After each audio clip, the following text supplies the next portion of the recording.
Hello, everyone. We'll be talking about how to avoid failed projects or bad jobs. I'm going to be using my experience to teach you some incessant complaints I've been getting and what caused them. So, this is not all the things that will cause you a failed project or a bad job, but this is the most rampant and the most common mistakes that people use. Sometimes it's it's an issue that has to do with ignorance, not knowing. So, I did this module specifically to address things that you might overlook, things that you might just do out of a habit, and it will cost you greatly in the long run. Cost you your customer and cost you maybe a satisfied customer at the end of the day, which we don't want. So these are a few tips to avoid failed projects or a bad jobs. Number one, use only certified color hardener products. I'm giving you two reputable names that you can use. If you are unsure, you can always send me a direct message and I'll recommend others in your areas. If you can't get any of these two where you are, send me a direct message, send me a mail, I'll or comment in the section below your location, and I'll be able to advise you on how to get reputable color hardener products where you are. Please, if you make a mess of using a wrong color hardener product, just know that you are ready or you are waiting to have a failed project or a bad job in the long run. Some people go ahead and use color pigments mixed with cement in place of color hardener. Please don't do this.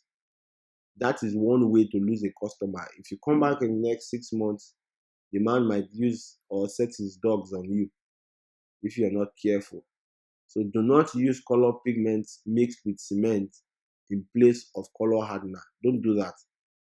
Rather, charge or give the client the estimate. If he insists, let him know the dangers of using color pigments mixed with cement. It won't last. So in that case, you have shaved yourself from any problem. But you see, another problem with that is that most of these customers might feel that you're just lying to them. I'll go ahead and tell you that go ahead, do it like that, do it like that. It's not the same sound concrete, just do it like that for me. And at the end of the day, when he fails, he will forget that he told you to go ahead and do it like that.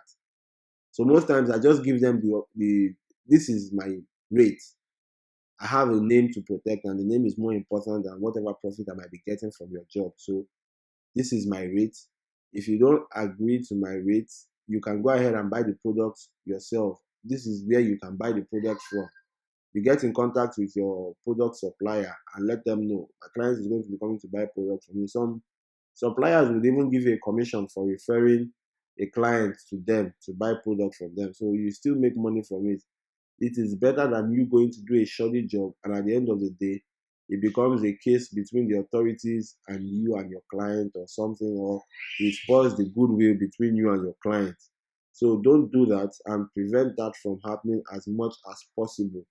Number two, ensure that the correct ratio of cement, sand, granite, and water is used.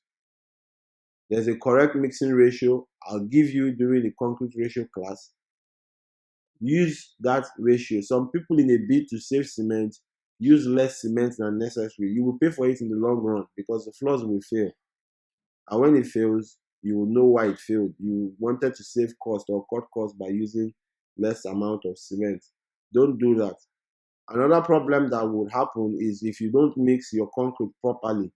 This usually happens when you don't use a batching plant.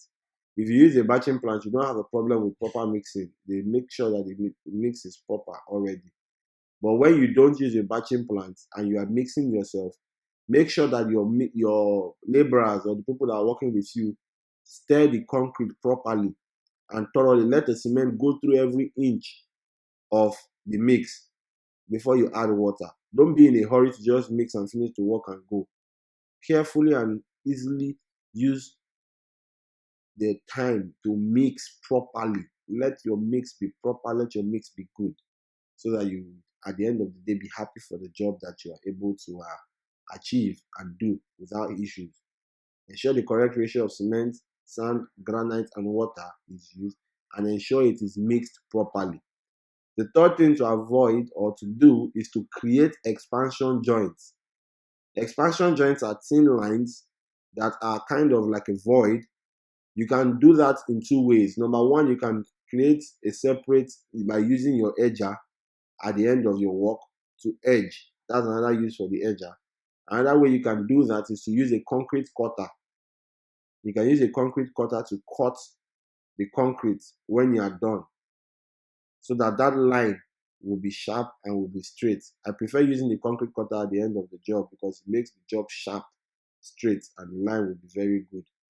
So those are the two ways to create expansion joints, by using your edger to create and ending the job there. Usually a maximum of 5 meters is what you need to prevent cracks, because concrete expands under heat and contracts in the cold.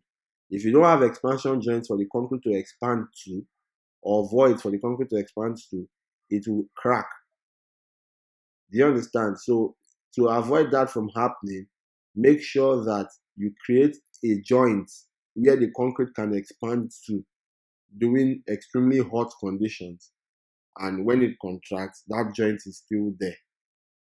Then the fourth thing to avoid is traffic. Your work area must be isolated, must be cordoned off by a caution tape. In some cases, you need someone to physically man the environment, because some people, maybe they don't see the caution top, or maybe they just want to be mischievous. They'll go ahead to step on the floor directly yourself when you just finish casting. Usually, maybe you cast in the morning, they expect that it would have been dried after like 2-4 hours, and they go ahead stepping on it. They're going to mess your job up, and usually it's impossible to correct that, except you want to break the concrete and redo it again.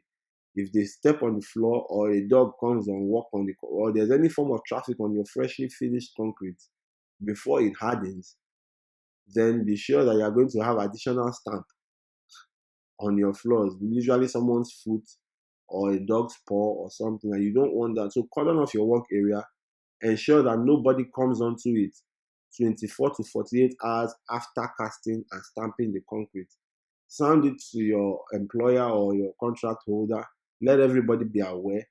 Put a sign that says do not step on fresh concrete, do not step on. And also ensure that the sign is in a language that the people can understand. Don't go and put a French sign in an English speaking country, or don't go and put a written sign in a country or in a place where most of the people don't understand or cannot read. In that case, you will need to put plant someone there, like a security man, to make sure that they don't come upon your freshly finished concrete. Then finally, you must clean properly and ensure a dry and clean concrete surface prior to sealing or polishing your concrete.